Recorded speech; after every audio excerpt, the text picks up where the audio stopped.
business is all about people. So I think the humanistic approach to business is really, to me, the key principle. We are all human beings engaged in this activity. And as human beings, we're all equal. We have different positions of responsibility, but as human beings, we're all equal. And I think it's really, really important to approach business with that mindset, whether we're talking about people inside of the company or within our wider stakeholder pool. We have to remember that we're all human beings.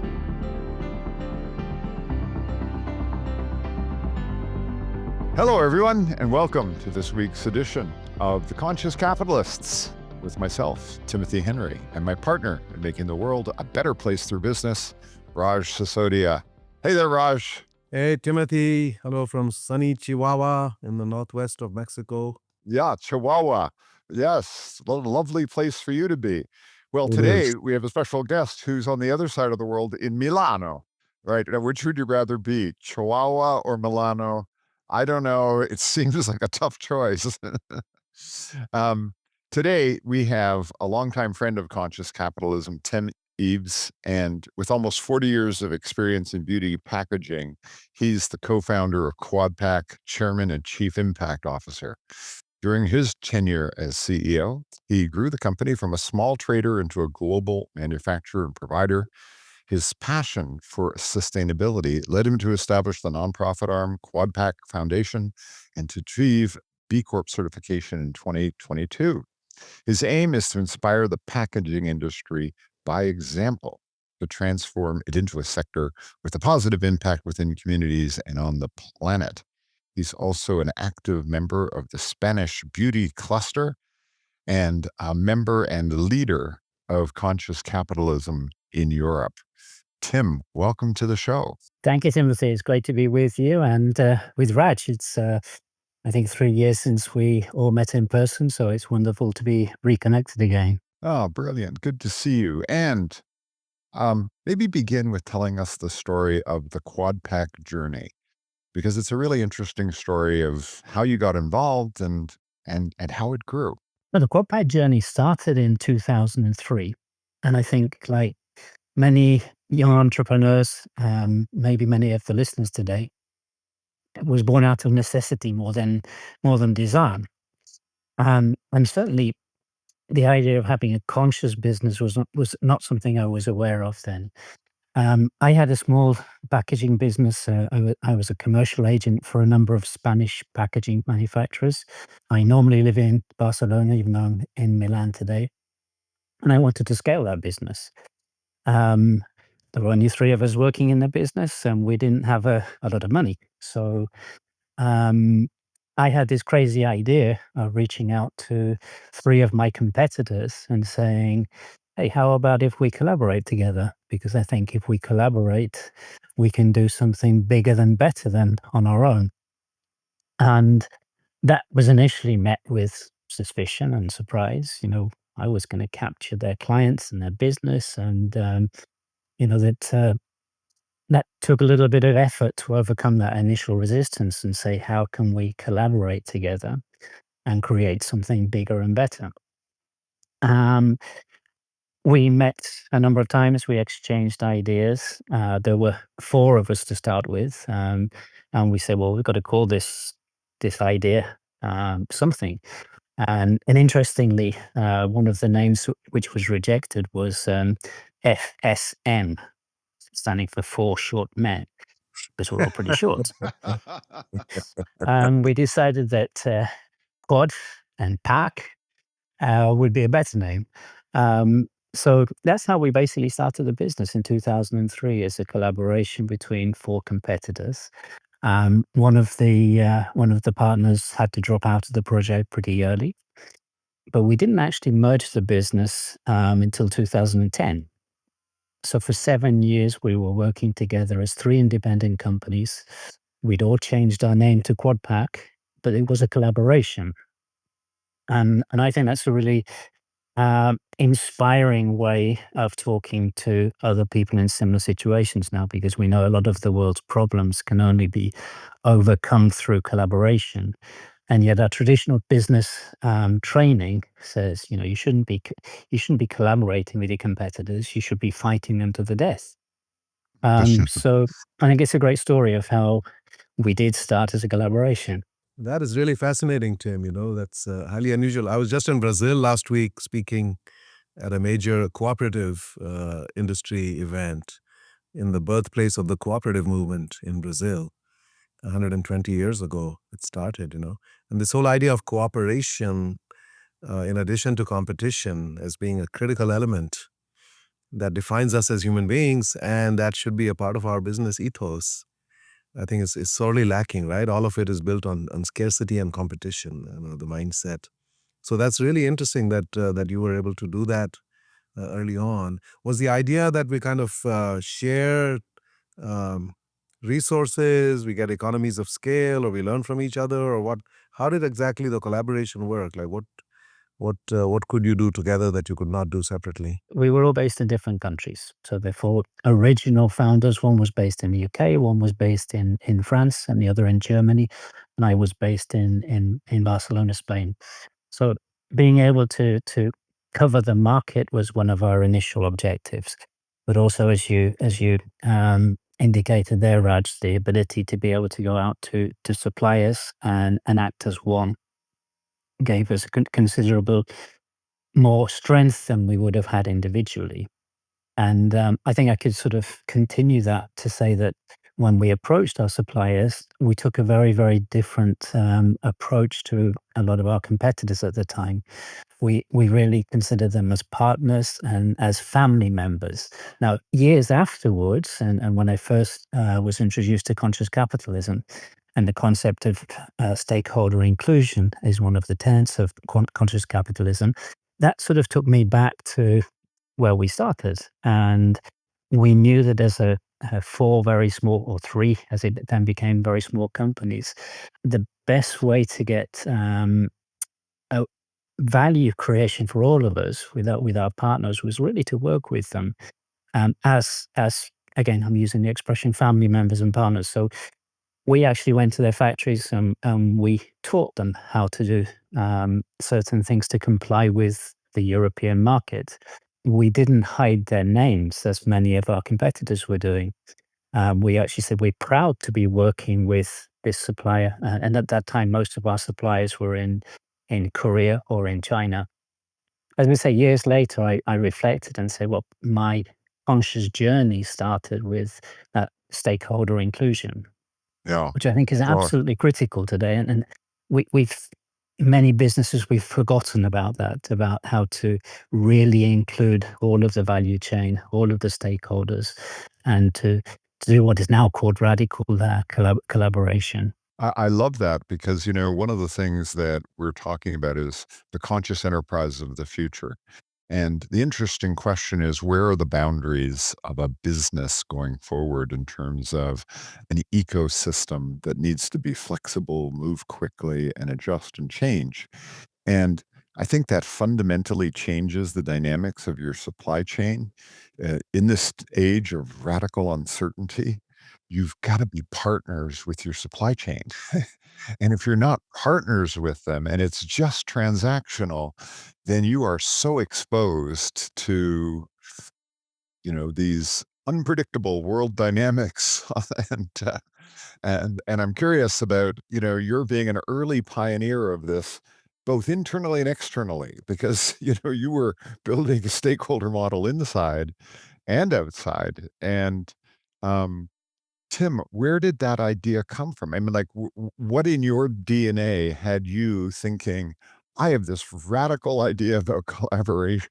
I often reflect on this myself, and I was a Boy Scout when I was young, and my parents were also very active church members, and I think some of the basic human values that and I know you guys have talked about this on the podcast before. Those basic human values that can come from religion, can come from other spiritual teachings, or can come from organizations like the Boy Scouts. I think that was what inspired me. That's how I wanted to operate in business. And it's how I felt comfortable operating. And it wasn't really until I read Raj's book that I sort of felt normal. You know, Raja's book gave me that validity to say, yeah, it's okay to do these things in business. But as I said, I think those seeds were planted many, many years ago, perhaps as a Boy Scout. You blame the Boy Scouts, I blame the Jesuits for my education. There you go. Now I'm curious, as we think about the competitive and working with your competitors, what were 2 or 3 things that really worked well between you and your partners when you first started out? And then what was the seminal moment when you said, "Okay, we need to merge"? There were a lot of tensions in that relationship because we were all trying to grow our businesses. We were all trying to survive. Um, I think there was a healthy a dose of competition between us, but Mm, at the same time, we always felt that we were covering each other's backs. So I think that creation of trust, trust with some tensions, was very, very important to that. That we knew that we could fight on certain issues. We could try to demonstrate. Maybe I had a better practice of doing something, but then the other guy had a better way of doing something else.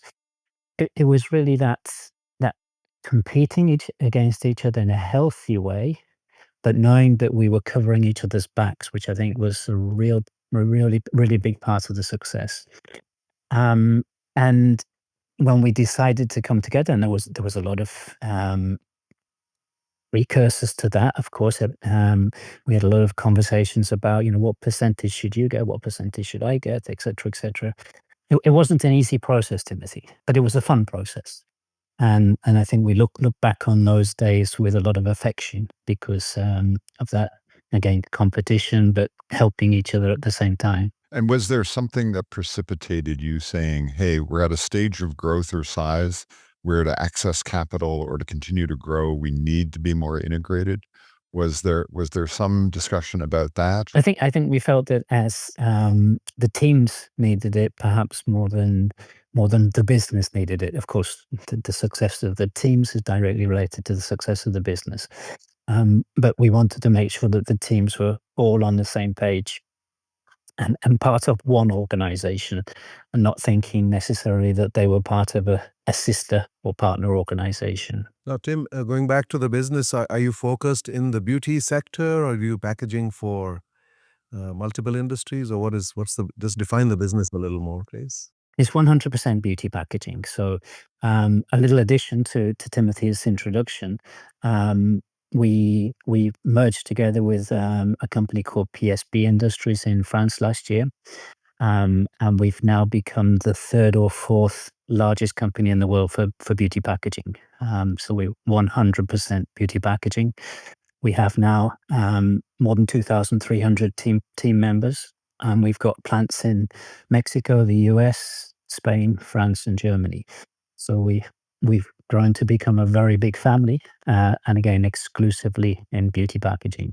And my sense of the beauty industry is that packaging matters even more there than maybe in other industries, right? The aesthetics are so important, and a lot of the differentiation is in the packaging. Absolutely, in the appeal to the consumer, but also in the application of the product. And I think increasingly, particularly in the color cosmetic sector, the way the product is applied is a big part of the way it performs. So you're right. It is a very big factor in the beauty industry. And do you originate the designs within Quadpack, or do you actually execute what the customer wants in terms of the actual appearance and functionality and so forth? We have the two aspects. So some part of our product range is designed and the innovation is created in house, and those packages are sold to any client who wants to buy them. And then we have other clients who come to us and specify exactly what they want. I know that you've got a reputation, at least for Quadpack, of being highly innovative and really on the cutting edge of innovation, and particularly with a piece on sustainability and sustainable packaging and sustainable sourcing. And say a little bit about how that evolved in terms of your innovation engine, because I think you're often looked at as being one of the innovation, the key innovators in the industry. And how did that come about? I think it goes back to the early days of the entrepreneurial spirit. We were very fortunate at the time. One of our key partners, a Korean company, was extremely innovative. And the watching how Korean businesses innovate at lightning speed, I think really taught us a lot about innovation, about taking risks, about moving quickly, and allowing people to have freedom and creativity, and accepting that things go wrong. I think that's another big thing that we learned from the Koreans, that you can present 10 ideas to the market and only one idea will fly. But if you've moved quickly enough, that one idea will fly very well. In terms of the innovation, sort of the sustainability, um, one of the first big moves we did in 2012, after we'd merged the companies, was to start manufacturing ourselves. Until then, we'd been sourcing mainly in Asia. And we bought a plant in Barcelona, a factory in Barcelona, which was on the verge of bankruptcy. You guys, I think, would say Chapter 11, which was producing, is still producing wood products. And we said, that's great. That will, first of all, we'll be able to change the perception of our group, and we'll start to be a manufacturer and not just a trading company. But secondly, we're getting into a material which is sustainable.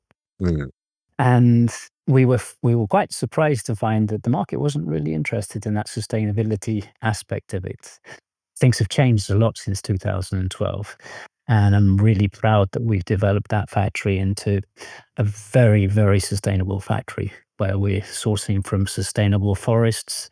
We're using all of the waste to heat and climatize the factory, and our products are now 100% wood without any plastic components in them. So we've done a great job in that factory to develop the sustainable story. So let me underline that. So you're saying you're not using any plastic today? On most of our wood caps, there's no plastic. Now, the rest of the business, Raj, is very heavily plastic dependent. Okay. As a business, we process over 15,000 tons of plastic a year. And that's one of our big challenges at the moment. I think Timothy was very complimentary about us. But I, as a leader, am pushing the teams to really think about our responsibility there. Of course, we're increasing the use of recycled plastic, but we hear this phrase extended producer responsibility, and that's something that's really important for me. That it's no longer good enough just to produce a product from sustainable materials and a product that we can say is easily recycled. We have to extend our responsibility not just to the end of the life of that product, but how it re-enters the supply chain. And this is something that I'm really passionate about. So every time I stay at a hotel, I'm reminded of this shift that has happened now, where we used to get these little bottles, right? And every day there's a new set of little shampoo and conditioner and all of that. And by the end of your stay, there might be 30 bottles that, were 80% full and probably got thrown away and then replaced. And now most hotels, I think, have replaced them with the refillable containers. Correct. Right, which seemed like a no-brainer in many ways. Is that happening to some degree in cosmetics, that you buy the overall delivery thing, and then you are able to put replacement modules or fill it up over time? I think, yes, there's lots of different avenues that the cosmetics industry and probably a lot of other um, packaging-based industries are exploring at the moment. Refillable packaging is now on the market, and a lot of our packs are equipped to be refillable. The consumer uptake is a lot lower than we would like it to be, but those packs are equipped to be refillable. There's also packs which are designed to be reusable, not just reusable as a cosmetic bag, but as a household decoration and things like that. Mhm. But there is a lag between, what the consumer is prepared to do and what the industry is capable of doing. One of the things that you share in common with one of our founding companies, Whole Foods, is a flood story. And so tell us your flood story and what that reflected about the culture and the approach to people and stakeholders. Let's go back to 2012, because this is a wonderful story. So as I said before, the factory we bought just north of Barcelona was in Chapter 11. We'd approached the operation very much as this is a business opportunity. And I won't say we paid little attention to the people, but we hadn't paid a lot of attention to the. I think we actually um, re-employed 26 of the people who would have been made redundant if this factory had closed, because it was in Chapter 11. We negotiated the conditions with the judge. But it was only a couple of months after the purchase of the factory when I was visiting, and I was parking my car, and I saw a lady out of the corner of my eye, and she very timidly walked towards me, and I could see she was crying. And this was something that still gives me goosebumps, Timothy, because I didn't know why she was crying. Um, and she sort of very reluctantly said to me, "Thank you, sir, for saving our jobs." First of all, you shouldn't have to call me sir, but um, she then went on to explain about how people's families had been affected by the fact that we'd saved the factory, and somebody's child had been able to go to school, somebody else's child had been able to receive medical attention. And that was one of the turning points in my life, to realize Mm. that the social impact of a company that goes beyond the team members. It's the team members' families, it's the communities that they live in. And that was one of the reasons why we created the Quadpack Foundation that you mentioned at the start. But what was is so wonderful about this story is 5 years later we had this terrible flood. There's a canal above the factory which was used originally for hydroelectric power, which got blocked and completely flooded the factory. So we have a 10,000 square meter factory which had 1 meter of water in it. And I was at the factory. I visited as soon as they called me. I walked inside and it was horrific, absolutely horrific. And what was going through my head is we won't get this up and running again in the next year. And we may even have to close the factory. When I walked outside, all of the staff were waiting for my reaction. And, and somebody said, "So are you going to close the factory?" And I said, "No, we're going to fight like we've always fought." And I only had to say those few words, and everybody started working on the cleanup. They brought friends and family in, and we were operational in parts of the factory within 10 days, which I Wow. think is such an amazing story of how we got paid back with huge interest from the community on what we'd invested in them 5 years beforehand. It's such a heartwarming story. I love that because, it the economic benefit of being up in, 10 days or 30 days versus a year is huge, obviously. And, how do you put that in a spreadsheet? How do you put that in an evaluation of your company that says, listen, when things really get bad, we're all hands on deck. Everybody's going to roll up their sleeves. The community, people want us to succeed. And Raj and I can give examples of that. I think yours is a beautiful example of that.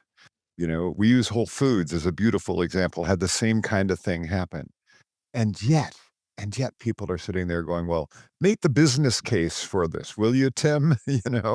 Like, show me how this shows up in the valuation when we go to do an M&A transaction.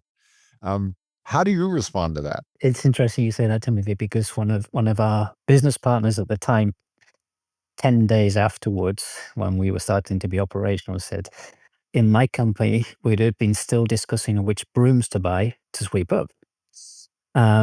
So as you quite rightly say, you can't put down to a balance sheet. We all know the intrinsic value that's there. And it's something which I think a lot of businesses fail to recognize because they can't put it onto a spreadsheet. And that's the non-economic value associated with business that we're all interested in promoting. It's the non-economic value. Tim, you had an advisor who used the phrase accelerate into the fog. So I want you to define that for us, and what does that mean to you today, and how did it help you navigate those situations like the flood or even an acquisition? Like, what does it mean to accelerate into the fog? Sounds kind of dangerous. It sounds, I and would not actually, let my teenage son, when he was learning to drive, say, accelerate into the fog, son. so Mark is still one of my advisors, and I still remember that conversation like it was yesterday. I guess like many leaders, I've got a side of me which is the perfectionist. And at that time in the business, we were still a very young company. Our systems were not developed, our processes were not developed, and I was very much focused on everything has to be perfect before we sort of take the next step forwards. And Mark said, "No, just accelerate into the fog. You can clean up afterwards." And that was he wasn't trying to be irresponsible in that statement. What he was just saying is, we all know this very well. Perfection is the obstacle of progress. And there are times when you've got to take a risk and to go forward. And I think it's really important that we give our teams the freedom as well to take risks without fear of punishment. And with telling our teams as well, with certain constraints, to accelerate into the fog, and not spend days and days discussing things, producing spreadsheets to try to justify things. No, what I love about that and the way you've described it is, and linking it back to your innovation engine and how quickly you responded on the manufacturing. These are like real tangible business examples of accelerating into the fog. And the reason why I emphasize this right here is, as we think about the future of the conscious enterprise, we think of it in terms of radical uncertainty for the next 5 years. At the geopolitical economic level, for sure. At the technical disruption side, in terms of AI or quantum computing or nanotechnology or robotics or biotechnology, things are radically changing. And, we're all in the fog of war, so to speak. and, uh, Absolutely.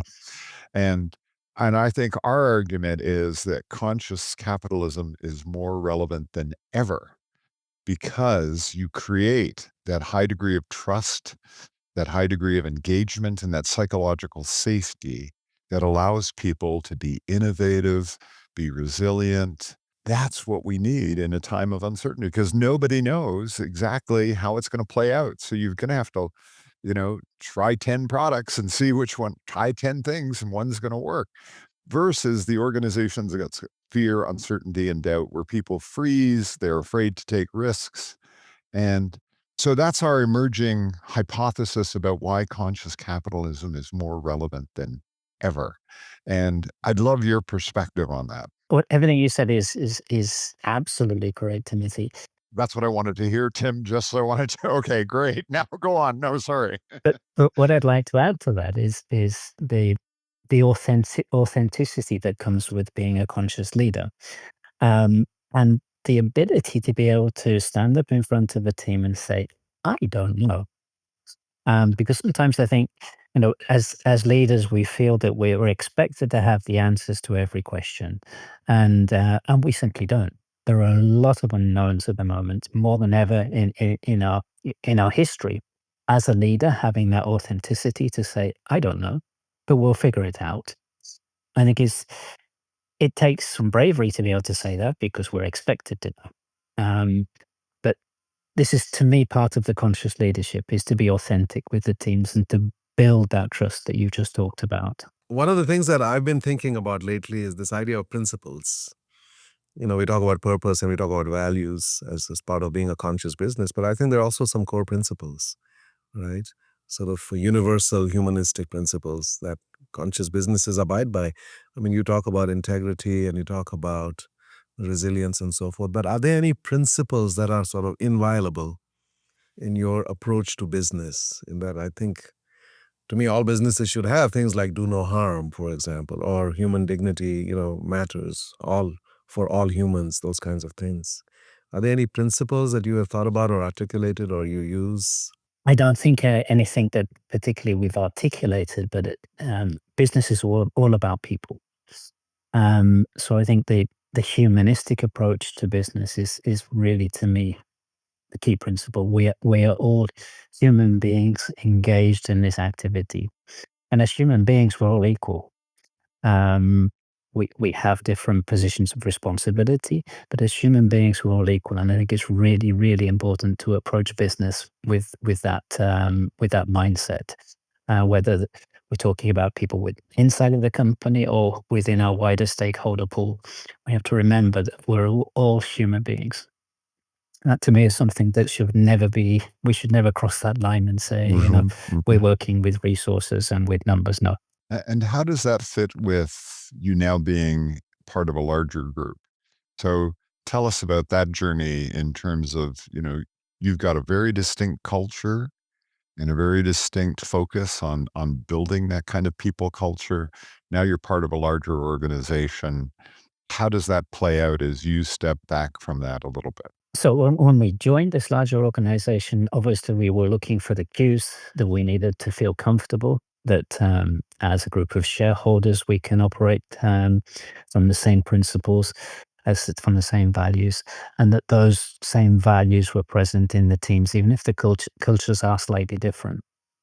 And we're actually now doing an exercise that the CEO is leading an exercise, which she's asked me to participate in, about how can we build this common culture. And you'd be very pleased to hear, Timothy, that we're using the Conscious Capitalism Field Guide for part of that exercise.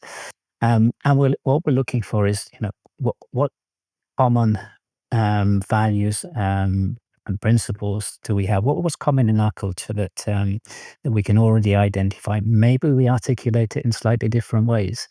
So, what is the meaning behind those words? Brad mentioned one of Quadpack's values, which is integrity. What's the meaning behind that word of integrity? It can't just be a word we stick on the wall and say that's one of our values.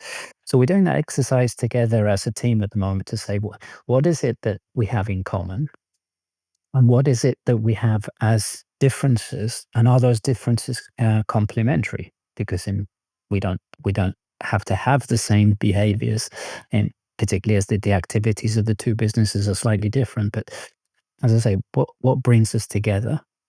And what are our differences? And are those differences complementary and something that we can respect and uphold? And so we are going through that very interesting exercise at the moment. And one of the things that we're trying to focus on as we expand our movement, and you're part of our movement, is, you know, how do we make conscious capitalism relevant to the CEO and their team? And how do we help them accelerate the journey?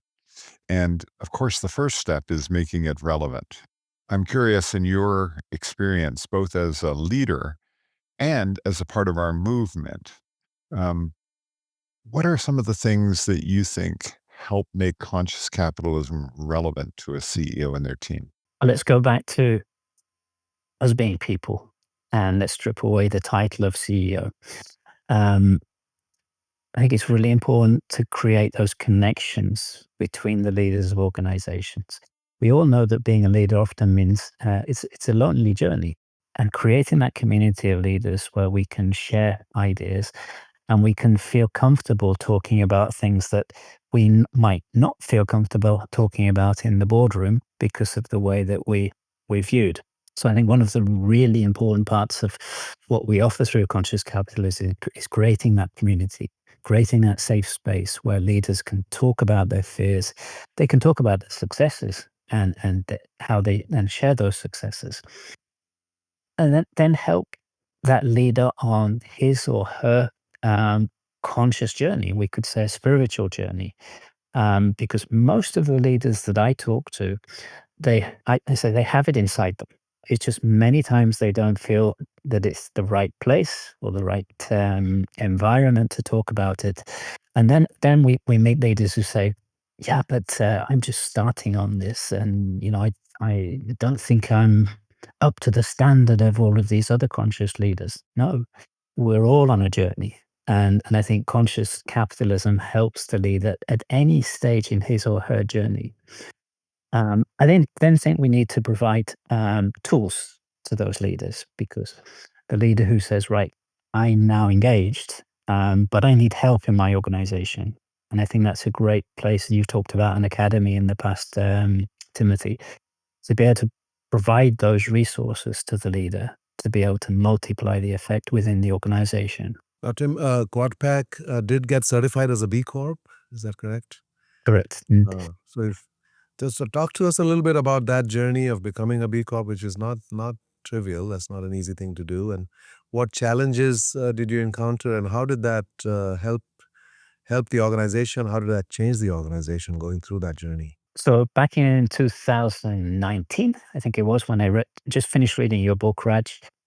Um, I kind of, as I said earlier in the conversation, I felt emboldened. I felt that I wasn't strange.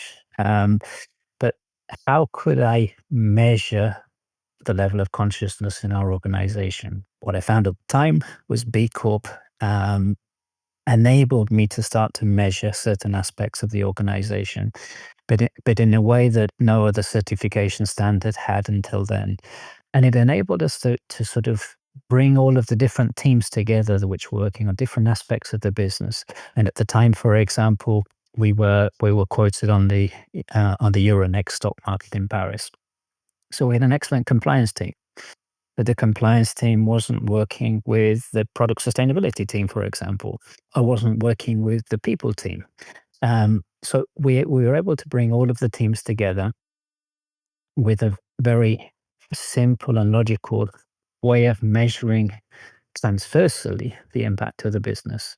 So I think that was our first big impact. We got people to work together, um, and the sense of achievement. I think at the time we were the company that became certified in the quickest period of time in Spain. Maybe somebody's done it quicker than us since then. I felt that in our organization, it allowed us to take the conscious capitalist principles, but put them into practice and measure the outcome.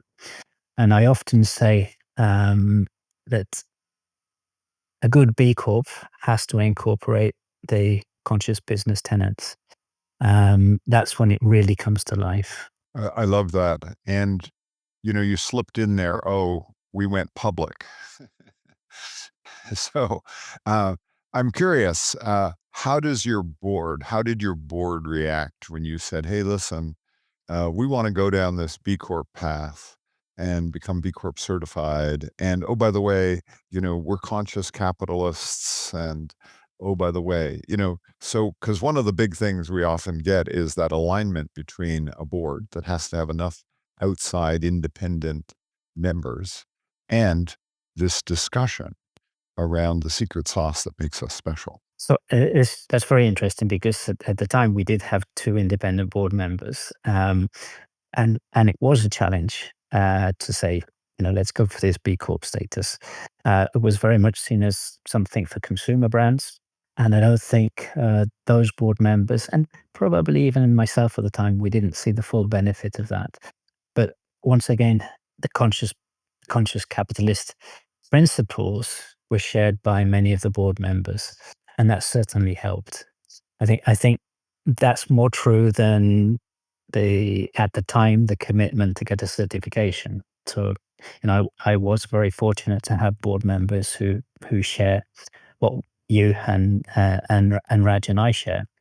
So that was a little bit easier for me. And what about in the new company in terms of they have a new board? Now you've got a new board you've got to convince or talk to about this. Is the B Corp one going to continue on? And how are you seeing the board reaction to that merger with the B Corp?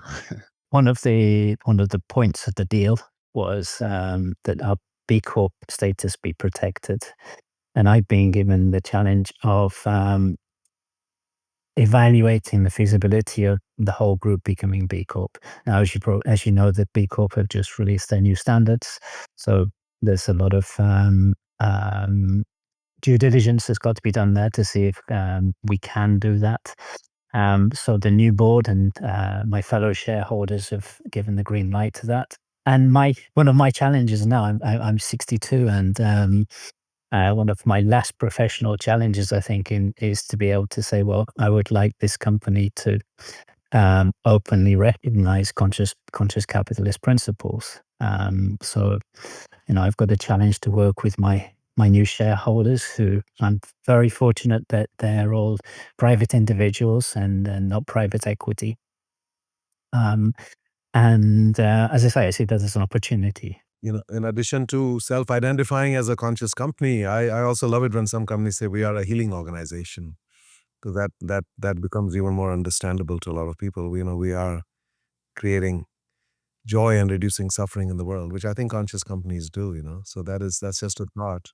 And now you're in the role of Chief Impact Officer. Is that correct? I was. Oh, you were okay, before the I'm now merger. the head of the board sustainability ESG committee, which isn't a very sexy name. Not exactly popular at the moment, but yeah. No, But talk about that role as Chief Impact Officer, and how long did you do that, and why did you what inspired that move, and what did it allow you to focus on? I think it's really important that companies are conscious of their impact, of their negative impact and their positive impact. It's all too easy to talk about the few positive things that we do. But I think most companies, when we really took a look in the mirror, there's a lot of negative impact. And going back to what you're talking about, healing organizations, Raj, I think that's really important, that we're capable of recognizing the negative impact. We're not magicians, and we can't just sort of magic that away, but at least we can recognize it. And what I always urge the teams to do is to say, well, eh, let's do a little bit every day to reduce that negative impact. And also there's some positive impact we can introduce. So I think the reason behind that role, the creation of that role, is to say, I at the time, as the president of the board and the majority shareholder, I wanted people to be very conscious of the impact, negative and positive, that our company was generating. So one of the things I'm fascinated about, Tim, is having been on the journey you've been on, and now a CEO comes to you and says, "I want to go on that journey too, Tim. What are the first couple things I ought to focus on?" And how do you coach another CEO on how to begin the journey in this direction?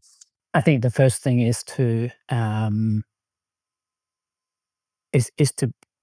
understand, again, what I'm repeating myself, is it's all about people, and to bring his or her team along on that journey with them. I think that's really, really important, to engage the team and to start to um, create these safe spaces to have the conversations about the way to operate in a more conscious manner. I then think, by joining a community, and it doesn't have to be conscious capitalism. I think these days we're fortunate there are a lot of communities that are promoting the same values as conscious capitalism, to exchange experiences, exchange stories. What went right for me, what went wrong for me, what are the challenges that I have. Um, that in my experience, has been very, very powerful. To see what other leaders are doing, what hasn't worked for them, what has worked for them. Talk a little bit more about the foundation. Does that still exist now with the merger, the Quadpack Foundation? You were focused on vulnerable youth. What else are you doing with that? The Quadpack Foundation still exists, and we're now doing a lot of work with, particularly in Barcelona. We're we're prototyping or trialing a new project to link businesses to underprivileged or vulnerable young children. One of the things that we found is that particularly in Spain, there's a huge high school dropout rate. I think Barcelona is one of the cities with the highest youth unemployment. And what we found, Raj, is there are a lot of companies who are willing to help, but don't know how to. Um, so we're creating, our project is called Orion. Orion, as you know, is a constellation. And we're trying to create a constellation of businesses, of educational institutions, and NGOs who are working together to provide opportunities for young children, and to reignite what we could say is their interest in business. We want to create quality opportunities for them to learn. We assign mentors to them throughout their programs, the mentors which are coming from the companies. So it really, preparing young people, first of all, showing them what a caring business looks like. Not just sort of, we can give you some training, but stand in the corner and do some photocopies. Um, Taking care of their educational training in company and helping to create opportunities for them in the workplace. Something that we're part of another voluntary organization, which is called the Board 2030. This board, I think, represents around 40 companies in Barcelona supporting the project. And it's this wonderful way of getting companies to work together, again, with those educational institutions and the NGOs to provide the support to young children. Wonderful. And then you also taken your collaborative spirit forward, and you're part of the in various industry collaborations like Beauty Innovation Days and the Spanish Beauty Cluster and so forth. Can you talk about some of those initiatives and what they're accomplishing? Yeah, so the beauty cluster is, as the name suggests, it's a cluster of companies that represent the beauty value chain, which we were one of the founders of, I think now 13 years ago. It's now an association with more than 250 companies, Wow. and very much the spirit of the cluster is collaboration, sharing, education as well, industry education, and and I find it so fascinating how competitors sit in the same room together and share ideas, again, share their challenges in the non-competitive space. We've more recently become part of the Be Beauty Coalition, which is the first coalition within the B Corp organization. So we've united over 70 beauty-related B Corps, and we're working together there on probably a little bit more of an activism role within the beauty industry. I love that. I love that. Now, one of the things that you touched on it a little bit when you were talking about the disadvantaged youths and telling them or educating them about caring businesses. And it sort of goes to the challenge. Right now we say we want to celebrate and elevate the practice of capitalism. And part of that, we want to celebrate the good things, acknowledge the unintended consequences, but elevate the practice. And part of that is because certainly in the US, there's beginning to become a crisis among younger people around their faith in business and in the idea of capitalism.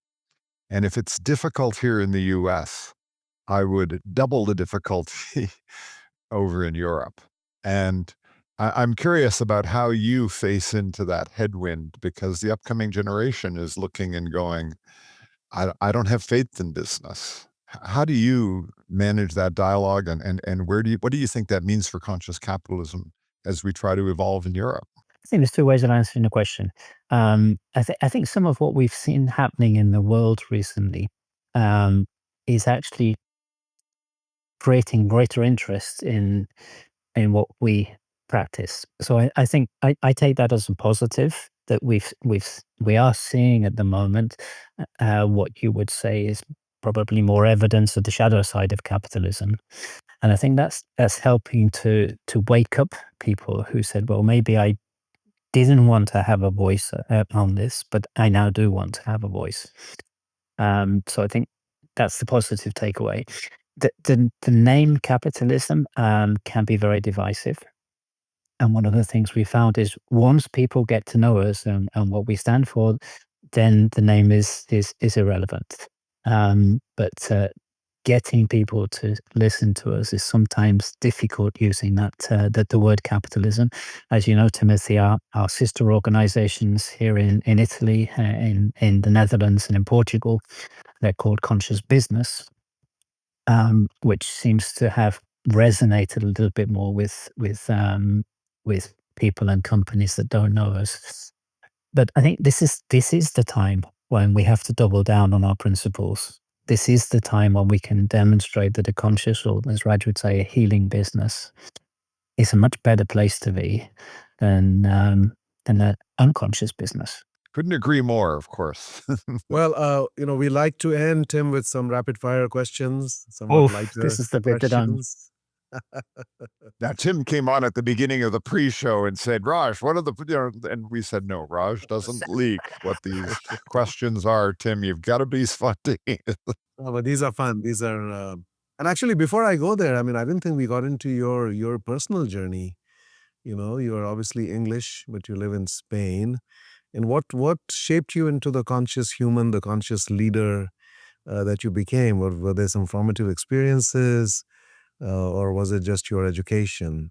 You know, because Timothy talks about the Jesuit education that shaped him a lot. You know? As we said earlier, I think the education, my parents' Christian values, and I think the fact that I feel I was not a successful student at school. I was one of those students who didn't get it.